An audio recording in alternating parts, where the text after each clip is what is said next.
Ya, Bismillahirrahmanirrahim.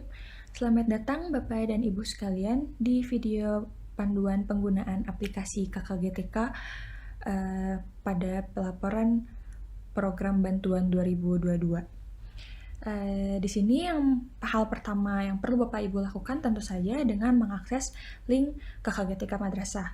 Namun, pada video tutorial ini saya menggunakan link kkgtk.staging.aegislabs.org. Di sini Bapak dan Ibu bisa menggunakan link ini juga sebagai link uji coba. Jadi tidak masuk ke aplikasinya langsung, tapi menggunakan link ini sebagai aplikasi uji coba. Tampilan aplikasi akan terlihat seperti ini setelah kita mengakses link. Kemudian kita pilih masuk di kanan atas. Dan tampilannya akan seperti ini. Di sini Bapak dan Ibu bisa mengisi alamat email dan password sesuai dengan akun masing-masing jika di akun asli. Namun, di akun uji coba ini, Bapak dan Ibu bisa mengisi email dan password dengan akun yang sudah kami sediakan. Di sini, saya contoh pilih akunnya dan passwordnya. Maka tampilannya akan seperti ini. Kita sudah masuk ke akun Pokja Kabupaten Kota. Dan di bagian menu sebelah kiri, terdapat menu laporan Pokja. Jika kita klik, ada submenu di bawahnya yaitu laporan bantuan 2022. Jika diklik lagi, maka tampilannya akan seperti ini. Di sini, Bapak dan Ibu bisa memilih program bantuannya. Saya pilih laporan bantuan RIP MIK QR tahun 2002 tahap 2. Maka tampilannya akan seperti ini. Di sini terdapat nama programnya, kelompok kerja, kegiatan, dan keuangan, serta status laporan. Di sini juga ada tindakan untuk mengubah dan mensubmit. Bapak dan Ibu bisa menggunakan tombol ubah ini untuk mengisi laporan kegiatan dan laporan keuangan, sedangkan tombol submit ini digunakan untuk mengirim atau mensubmit laporannya ke akun admin Kabupaten Kota. Namun yang harus Bapak Ibu ingat, tombol submit ini tidak akan bisa diklik jika sisa saldo dari penerimaan keuangannya masih belum Rp0. Karena di sini sisa saldonya masih utuh, maka Bapak dan Ibu tidak akan bisa mensubmit. Namun jika sisa saldonya sudah Rp0, maka nantinya akan bisa disubmit. Sekarang kita masuk dulu ke bagian ubah untuk mengisi laporan kegiatan dan keuangannya. Setelah mengklik tadi, tampilannya akan terlihat seperti ini, Bapak dan Ibu. Di sini ada kebijakan Menteri Agama, ada moderasi keberagaman, dan supervisi. Supervisi di sini akan berbeda di setiap akun tergantung dengan modul atau kegiatan yang Bapak Ibu lakukan di Pokja, di akun Pokja tersebut. Jika kita klik bar biru ini, maka akan muncul kegiatan-kegiatan yang harus kita isi. Di sini kita lihat di kegiatan 1 dalam kebijakan Menteri Agama, di dalamnya terdapat laporan kegiatan yang berisi rencana kegiatan, realisasi kegiatan, fasilitator, dan fasilitator realisasi. Di sini kita kasih contoh untuk realisasi kegiatannya. Di bawahnya terdapat jam di mana kegiatan tersebut dilaksanakan. Kemudian, fasilitator realisasi ini, Bapak Ibu, hanya bisa diisi jika nama fasilitator yang dalam kegiatan berbeda dengan dalam proposal. Jadi, jika nama fasilitatornya sudah sesuai, nama fasilitator realisasi ini tidak perlu diisi. Setelah itu, di bagian bawah, terdapat list nama peserta yang harus kita checklist kehadirannya satu persatu.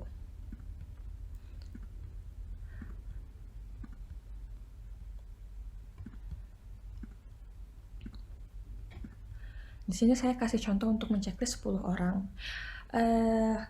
Bapak dan Ibu tidak bisa menceklis semuanya sekaligus. Ini sengaja bentuk kehadirannya, checklistnya harus satu persatu seperti ini, agar lebih memastikan bahwa peserta tersebut benar-benar hadir. Jadi Bapak dan Ibu tidak bisa menceklis nama-nama peserta yang tidak hadir. Begitu.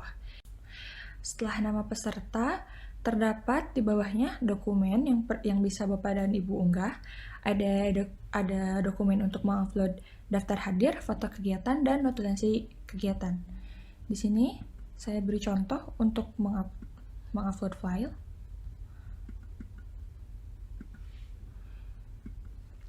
Setelah diupload, filenya akan muncul seperti ini di sini. Dan juga saat mengupload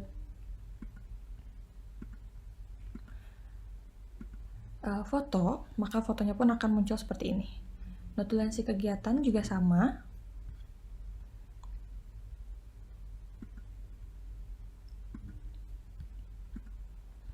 Akan seperti ini. Setelah itu, Bapak dan Ibu bisa beralih ke bagian bawah. Di moderasi keberagaman juga sama. Isinya sama seperti kebijakan Menteri Agama. Terdapat untuk mengisi laporan kegiatannya, terdapat rencana kegiatan, realisasi kegiatan, fasilitator dan fasilitator realisasi. Kemudian di bawahnya pun terdapat nama peserta yang bisa Bapak Ibu checklist kehadirannya satu persatu.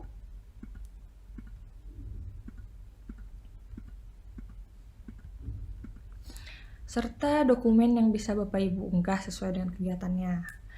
Setelah itu, kita masuk ke bagian supervisi atau kegiatannya.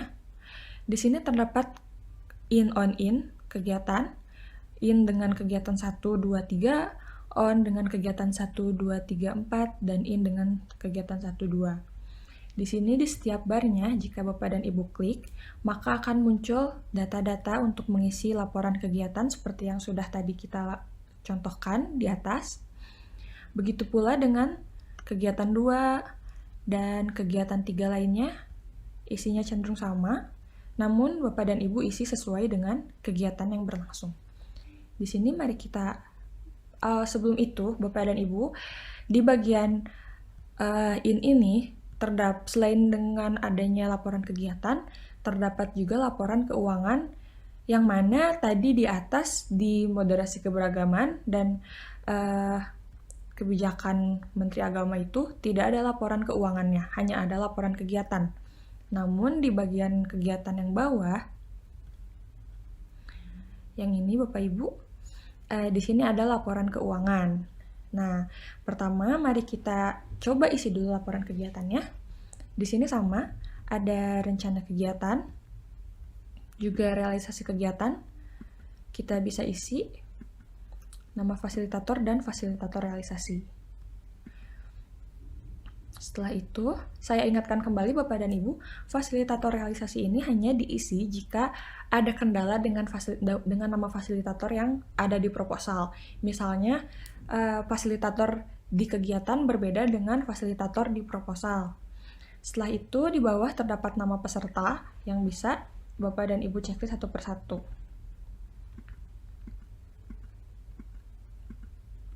Di sini saya beri contoh 10 orang. Di bawahnya juga terdapat dokumen yang bisa Bapak Ibu upload.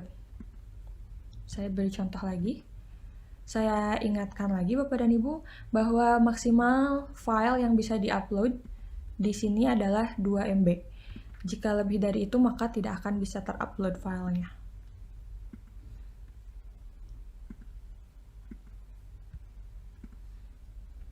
Baik, setelah mengisi laporan kegiatan di sebelah sini, Bapak dan Ibu bisa lanjut untuk mengisi laporan keuangan.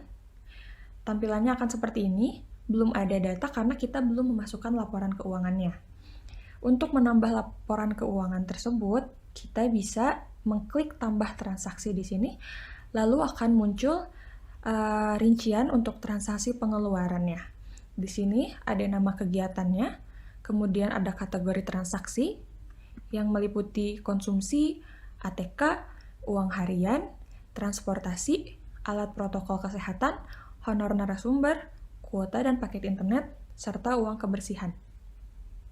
Bapak dan Ibu, selain dari kategori ini, maka Bapak dan Ibu tidak bisa memasukkannya dalam laporan kegiatan.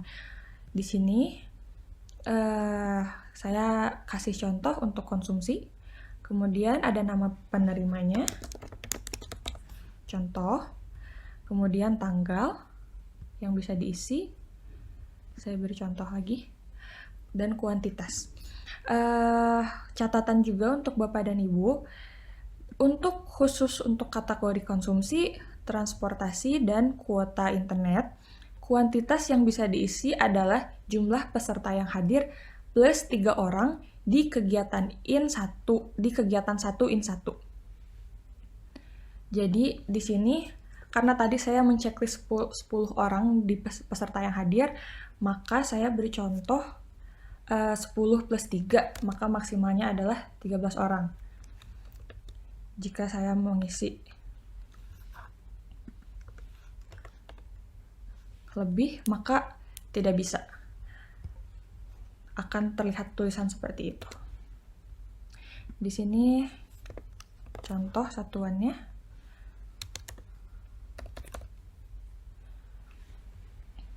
Nah, di sini terdapat pembayaran pajak yang tidak wajib diisi.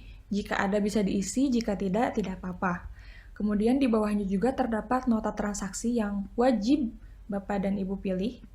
Maksud saya Bapak dan Ibu isi, unggah filenya. Contohnya seperti ini. Dan kemudian bukti potong pajak. Faktur pajak ini tidak wajib untuk Bapak dan Ibu isi juga. Jika ada bisa diisi, jika tidak, tidak apa-apa. Kemudian setelah itu kita simpan. Setelah disimpan, maka akan terlihat laporan keuangan seperti ini. Di sini ada tindakan untuk mengubah atau menghapus. Jika ada rincian lainnya, Bapak dan Ibu bisa menambah transaksi lagi. Saya ingatkan kembali Bapak dan Ibu, untuk kategori konsumsi, transportasi, dan kuota internet, di bagian kuantitas hanya bisa terisi jumlah peserta yang hadir plus 3 di bagian in 1, kegiatan 1.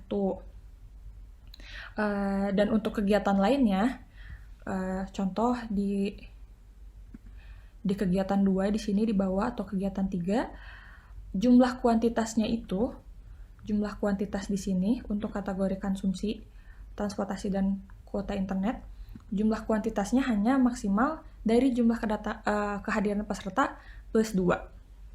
Seperti itu Bapak dan Ibu. Dan kategori tersebut juga bisa diinput lebih dari 1 kali, namun maksimumnya tetap seperti tadi, tidak berubah. Sekarang saya beri contoh untuk menginput transportasi. Kemudian tanggal dan kuantitas. Sebagai contoh, atau kita maksimalkan kuantitasnya.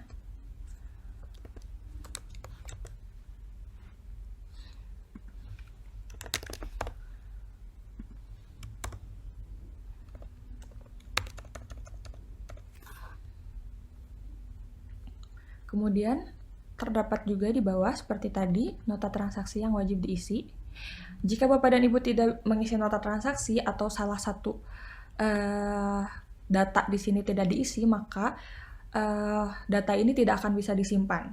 Di sini contoh nota transaksi saya kosongkan, maka datanya tidak bisa disimpan. Jadi hukumnya wajib ya Bapak Ibu untuk mengisi.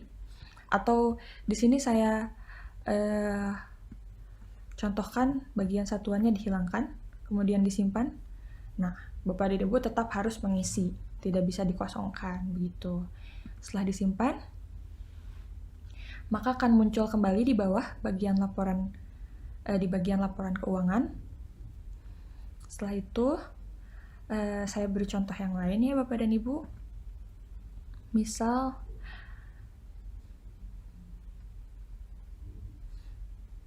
untuk kuota internet.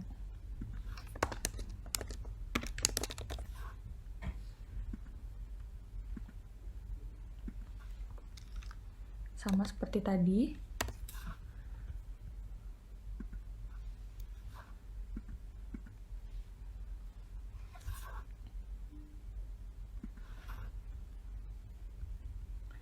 Langkahnya sama ya Bapak dan Ibu.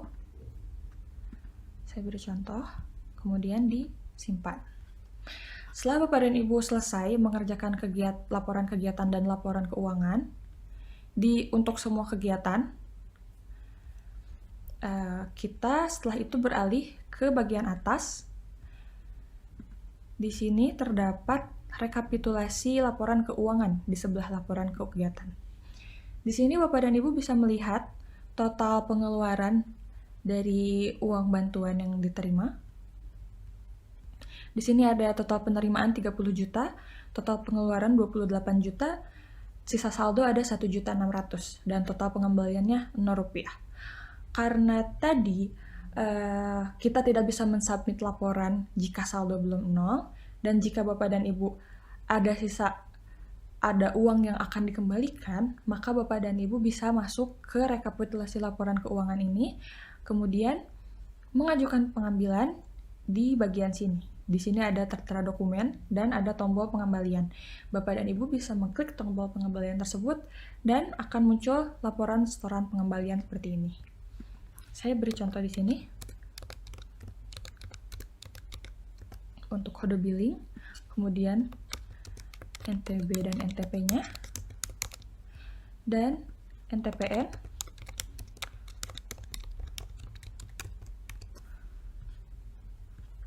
di sini saya beri contoh untuk nominal pengembaliannya adalah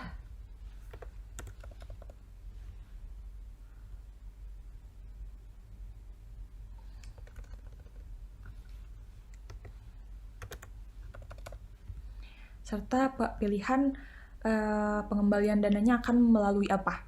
Di sini ada pilihan bank dan pos. Saya beri contoh bank BRI misalnya. Kemudian mengupload bukti setorannya. Sama seperti tadi untuk mengupload file atau mengunggah file, ukuran file tidak lebih dari 2 MB. Setelah itu simpan. Maka total pengembaliannya, jumlah total pengembalian akan masuk, akan terlihat, dan di sini sisa saldonya akan berkurang. Setelah itu,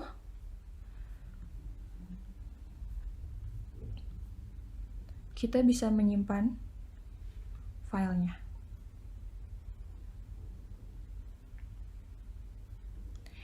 Jika dilihat lagi,